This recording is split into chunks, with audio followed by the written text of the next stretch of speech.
Welcome to Discover Health. I'm your host, Dr. Tom Barela.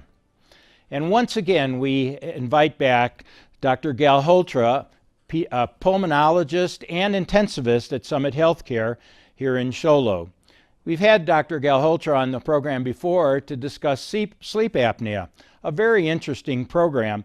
And today we've invited him back to discuss two additional problems that are somewhat widespread, but have some unique characteristics up here on the mountain.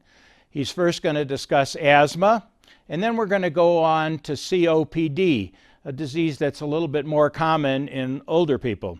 And I would say once again, welcome to the program. Thank you, Tom. It's a pleasure to be here, and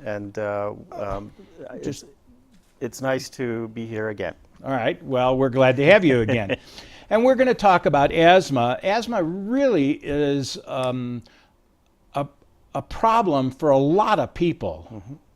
It's a very common disease in children as well as adults. It affects something like 25 million people in this country, and we, we don't often appreciate how many people are affected by it.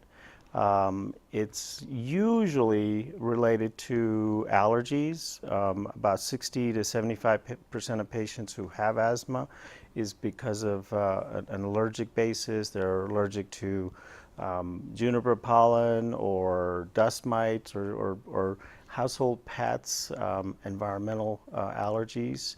That's the vast majority of asthma. And it is, it causes wheezing, it causes shortness of breath, chest tightness, cough. Basically, it can interfere with your life, and it is a very treatable condition. But what exactly is asthma? What happens when you have asthma?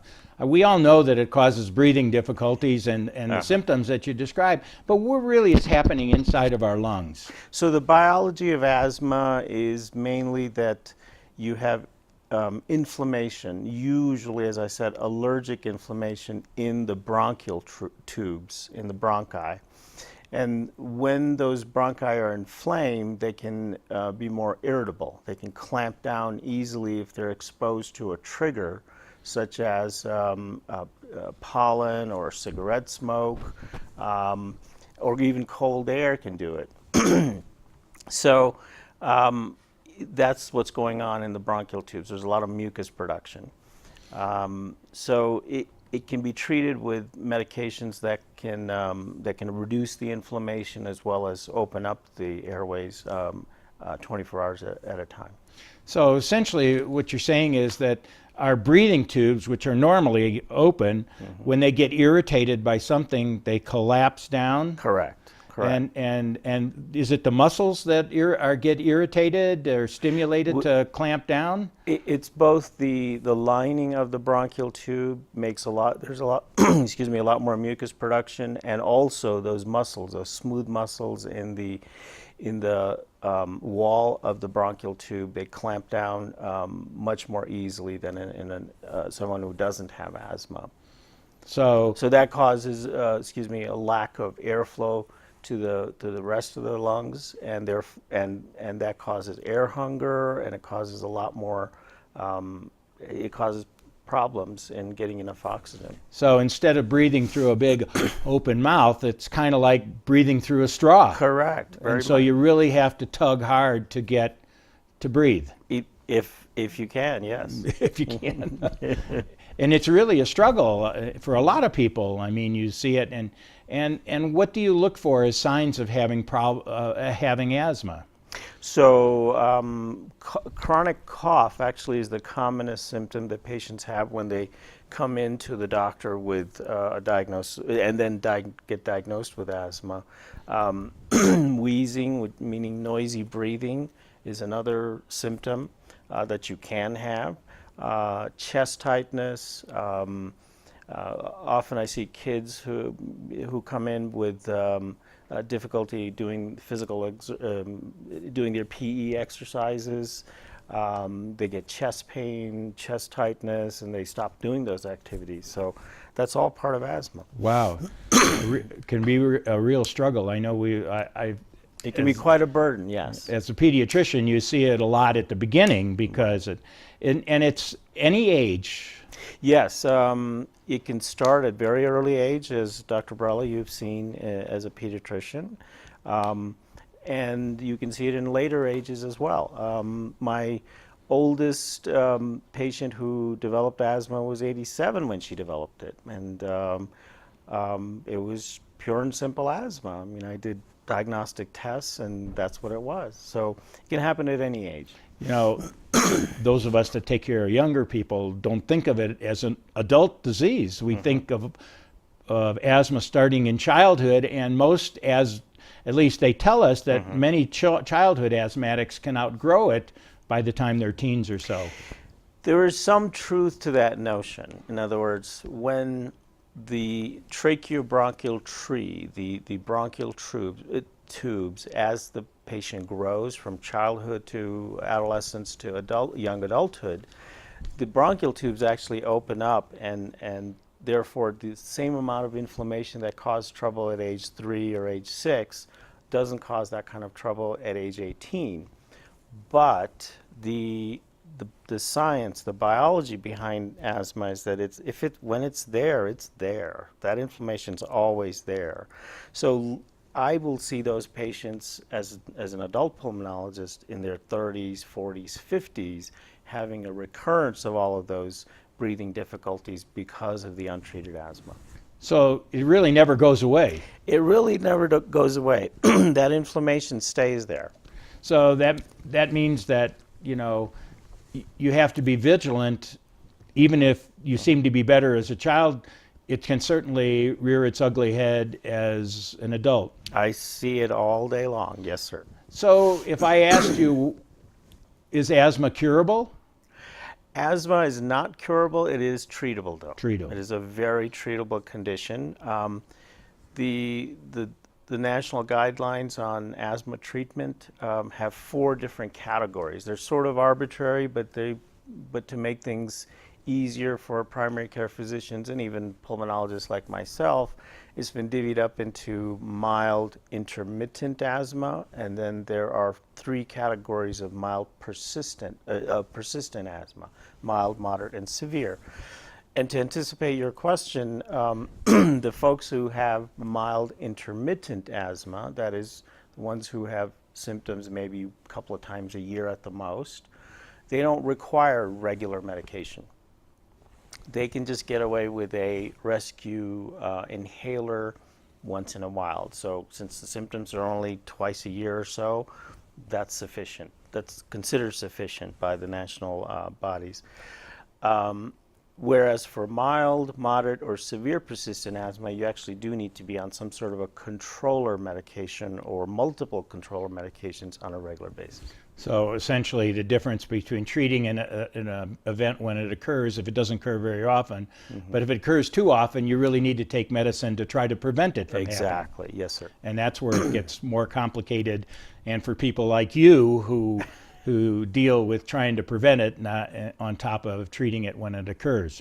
So let's talk a little bit about what an asthma attack really is. What does it mean when you have an asthma attack? So an asthma attack is when you have a lot of cough or a lot of wheezing, a lot of chest tightness. It's when these triggers, either the pollen or the cold air, make those bronchial tubes clamp down real tight. That's an asthma attack. So to prevent it, of course, you take regular medications to control it. But in an acute setting, you would take, excuse me, an inhaler that would help open it up quickly. In extreme circumstances, you actually have to go to the hospital, and in very extreme circumstances, the patient actually ends up on a ventilator to help them breathe. Those sorts of episodes are getting rarer, or less and less frequent, because we are using controller medications more readily. But still, there are approximately 3,000 to 4,000 deaths in this country every year from asthma, from a severe asthma attack. So it's still important to reduce the probability of those events as much as possible. And that part of that is to recognize what your triggers are, I'm sure. Yes, exactly. And to be ever vigilant. You know, I've always described asthma to children and parents as something that effectively irritates your lungs enough to choke yourself deep down in your own lungs. That's a very good way to put it. Thank you. I'll use that from now on myself. I mean, basically, the airways are getting really narrow and constricted, and you're gasping and gasping for air. Yes, that's it. And that's it. Yeah, that's it. And I have to admit, I've had children that have had severe attacks and passed from having attacks unrecognized, and it gets too far ahead of them, and rescue is difficult. So, talk a little bit about the approach to prevention with medications, and then rescue. Okay, so there is a whole host of different types of inhaled medications, primarily that can be used to prevent asthma, and the nuances and details of that are beyond our time allotted here. The object is there's a lot of things on the slide, Yeah. and you need a doctor to sort it out for you. Right. We have to have a role somewhere as physicians. So between the physician and the patient, the right controller medications can be found. So it's a very treatable condition. That's the message. It's a very it's a condition, it's a disease that can be treated appropriately so that the patient can have whatever quality of life they want. They can run, they can do marathons, whatever they intend to do, they can do. But there's a lot of help out there. So the two big classes of prevention. One is steroids, and then the other is these bronchodilator, these muscle relaxants. Yeah. And then I know there are others along with that. And those attack the two mechanisms. The bronchodilators, everybody has heard of Ventolin, most of the, at least asthmatics have. And then there's a whole host of steroids. Correct. Now, inhaled steroids are really the mainstay of asthma control, and have been so for almost 40 plus years across the world. Now, people get scared when they hear the word steroid. The truth is that inhaled steroids are extremely safe. There's just a tiny amount that gets into the bronchial tubes, and very little of it gets into the rest of your body. So it's not like getting a steroid shot or taking steroids for days and days by mouth. It doesn't affect the rest of your body. It doesn't get absorbed, and like the mouth stuff and the shot, it has to circulate all through the whole body to affect the lungs, while the inhaled stuff goes along. Is there any over-the-counter treatment for asthma attacks? There used to be Primatene Mist, but I think that's been outlawed. Thank God. There are much safer products available. They're by prescription, but they're much safer. Yes, I remember the days of Primatene Mist and the people that would come in with overdoses of overusing that. Now, there are breathing machines, and I know people have seen the breathing machines. Is there, if I have an acute attack, in other words, I'm having problems, can I take multiple doses of my Ventolin inhaler to help open up my lungs, or is it the one or two puffs and stuff that... You can take multiple doses of your Ventolin inhaler, or even the nebulizer treatments, albuterol in the nebulizer, but truly, if it's lasting more than a few hours, you need more help than that. And more help than so calling 911 if you really can't get a breath in is the right thing to do. Absolutely. And you need to let your family members know, if you are an asthmatic, that they need to get immediate help. And one of the things I try to encourage, and you do too, I know in your office, is teach people how to use the inhaler, because most people don't use the inhaler correctly, and you can see the little puff of air coming out of their mouth when they squirt it, and of course it ends up in their mouth all the time. I want to switch here a little bit, because the other topic is really an important topic, I think, for people to recognize. You know, we talked about asthma as being a choking illness, but COPD, what does that stand for? So COPD stands for chronic obstructive pulmonary disease. It's an acronym that is an umbrella over emphysema and chronic bronchitis, and sometimes, confusingly, also asthma. So it's an obstructive lung disease. It's hard to get air out. There's air trapping of air. So in that sense, it's somewhat similar to asthma, but it's not quite like it isn't asthma. COPD affects, in America, it's mostly due to cigarette smoke. 85% of COPD cases are because of significant tobacco smoke abuse. But you can get it from welding fumes. You know, welders who have never smoked can develop COPD. Even in people who live in polluted cities, you know, LA, whatever, for decades, they can develop COPD. In the rest of the world, indoor pollution and, you know, cooking with biofuels like in India or the rest of the third world can cause COPD.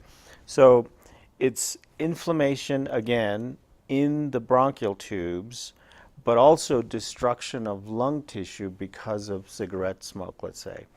So it leads to similar symptoms like chest tightness, wheezing, cough, inability to exercise.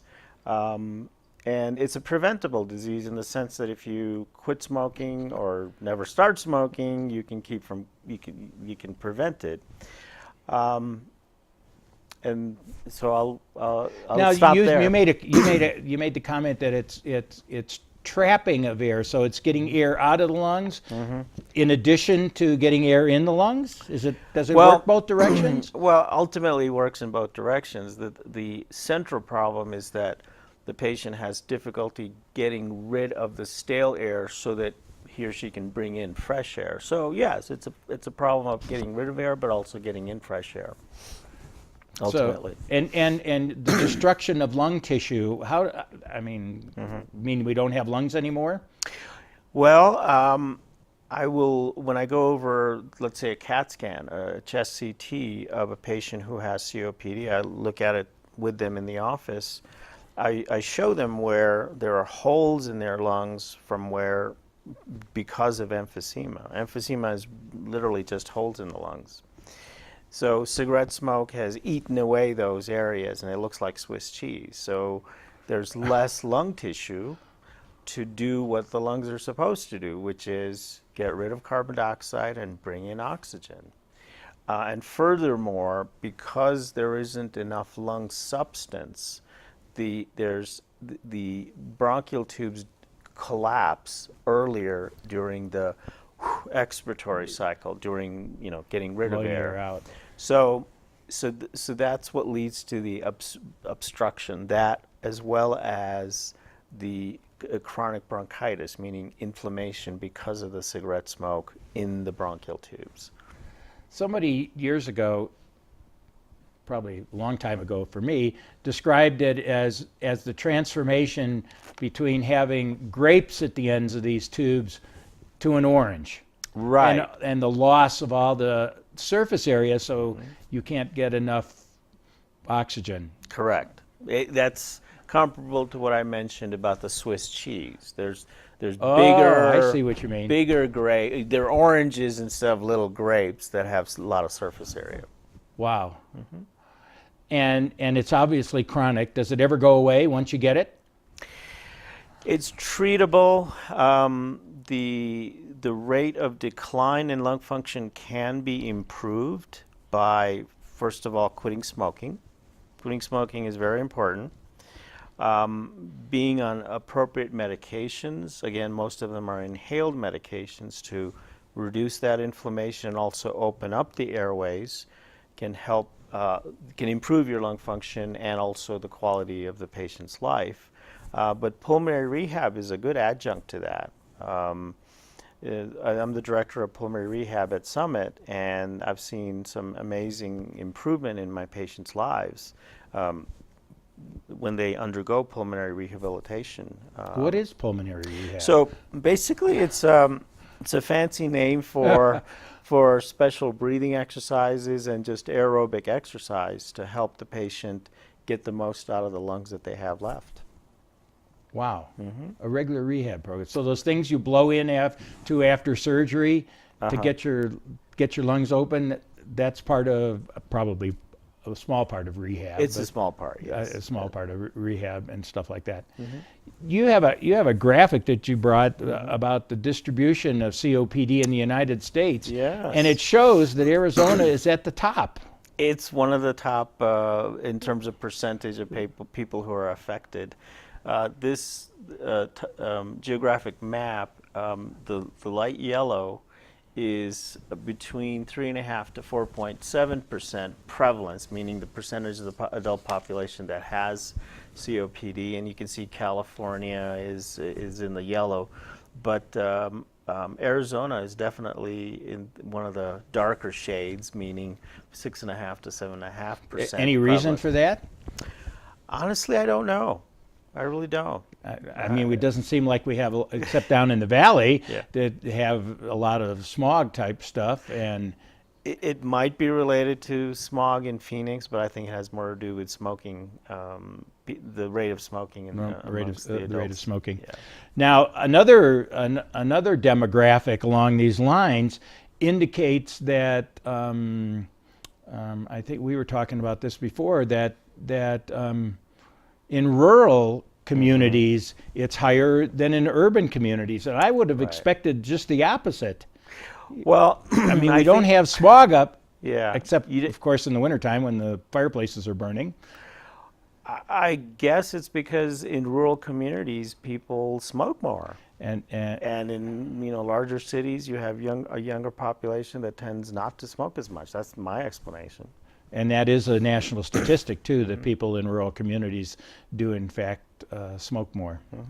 Okay, so let's go a little bit into treatment. I mean, you already mentioned the rehab, right, which is a technical thing, but there's also some other things you got to think in terms of prevention, which you talked a lot of in terms of smoking. And then how do you approach treatment other than rehab? So long-acting bronchodilators, inhaled medicines mostly, that open up the bronchial tubes, and also, again, inhaled steroids can reduce inflammation in those bronchial tubes. Now, the inflammation in the bronchial tubes in COPD is somewhat different than from what we talked about in asthma. There are different types of white blood cells in that sort of inflammation in COPD, neutrophils to be precise. But still, inhaled steroids can help that. So I have another chart at the very end here. Another complicated one too. Another complicated, and there's just a whole host in the last 10, 15 years. So many new inhaled medications have been invented and put on the market to help people with COPD, open up their airways, reduce that inflammation, reduce the rate of decline in their lung function, and get them a better quality of life. 20 years ago, even 30 years ago, when patients heard the term COPD or emphysema, they just thought it was a death sentence. And that's not true. There's a lot that can be done to optimize their health with respect to their COPD. Well, you have two things along the long-term prevention and treatment here on this slide. One is recognizing infections. Correct. Now, people with COPD are prone to lung infections easily, yes. So it is important to recognize that if you have COPD, that if you're coughing more, if you're bringing up different color phlegm than you usually do, if you have fever, if you're able to do less than you were at your baseline, then it's probably time to talk to your doctor or see your doctor and get that treated promptly, because it can turn into a nasty pneumonia and a worsening exacerbation of your COPD, and that can actually be life-threatening. So. And you have on here two vaccines that are incredibly important for people with COPD, those old people like me, not necessarily a young person like you, but and would you talk a little bit about pneumococcus, the pneumococcal vaccine? Yes, pneumococcal vaccine, which is a vaccine against Streptococcus pneumoniae. It's the commonest bacterium that causes pneumonia and bronchitis, actually, is very important because if someone with COPD develops an infection with the pneumococcus, again, it can be a very deadly condition. And overwhelm them quickly. And I've seen many cases throughout my career, unfortunately, of patients who didn't get pneumonia vaccine and then ended up with a very nasty pneumonia and died from it. And the other one is, of course, is influenza. Influenza is a very deadly disease. It's as you have said before we started here. Has the highest mortality, kills the most people every year in the world, and in fact, in the United States, it kills approximately 40,000 people a year. So it's about as deadly as car accidents in this country. Yeah, actually. Unfortunately, the news only reports the children, which is about 150, but it's really the older people that are devastated by the flu. Correct. So getting the influenza vaccine every year is very important. I have lots of older patients who say, "Oh, no, I can't get the flu shot because it gives me the flu," which is before 1996, as you pointed out, it was a different method of making the vaccine. It's much safer, much less, causes less trouble. And in fact, you should actually feel some sort of a reaction because the flu vaccine is trying to prod your immune system to developing. But you shouldn't get the flu. That was what people objected to. You're not going to get the flu from it now, in this day and age. Well, we're almost out of time. Once again, an invigorating conversation that is very stimulating, and hopefully our watchers and viewers will take some home things. First, asthma is not a disease to take lightly. COPD can largely be helped by changing your habits that irritate your lungs.